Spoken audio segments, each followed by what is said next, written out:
everybody, my name is Kgzmb. I'm working on the Slovenian Chamber of Agriculture and Forestry Institute of Agriculture and Forestry Maribor, and I am the hub coach of the Slovenian multi-sector farmers hub in IPM project.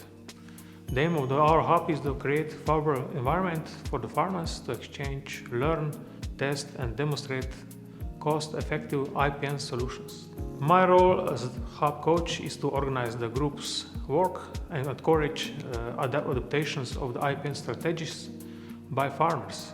To success on that, I'm daily in the contact with the farmers to find out their problems, expectations, support farmers' knowledge by agriculture advising, establish demonstrations fields, exchanging knowledge among the farmers based on the peer-to-peer work. Also, it is very important to promote their adaptations of IPM strategies by other farmers in the region. The Slovenian hub was launched in IPM WORKS project, and it is a little bit different than other hubs because compose three sectors: arable crops, vineyards and orchards. Farmers are located in the same region, Podravje. This is northeast part of Slovenia, very close to each other, to meet easy and to ensure that the group meetings and demo events are accessible to all farmers. In arable crop sectors are involved farmers with the production of the winter wheat, corn, fodder peas, barley.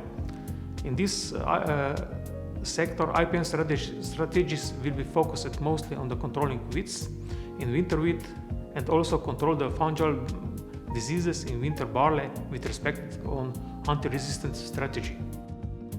In vineyard sectors, farmers grow grapes on various varieties for wine production.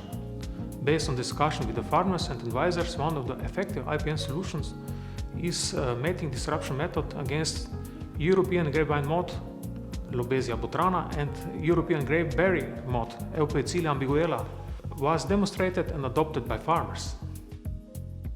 In orchard sector, farmers are mostly producing apples, also cherries, peaches, plums and pears. IPM approach of mechanical weed control and weed management in the orchards was already shared among the farmers. On demonstration events, demonstrate different IPM solutions will be present in all three sectors. We will strengthen the group's works with the farmers to encourage them more for the adoption, decrease pesticides use in all three sectors.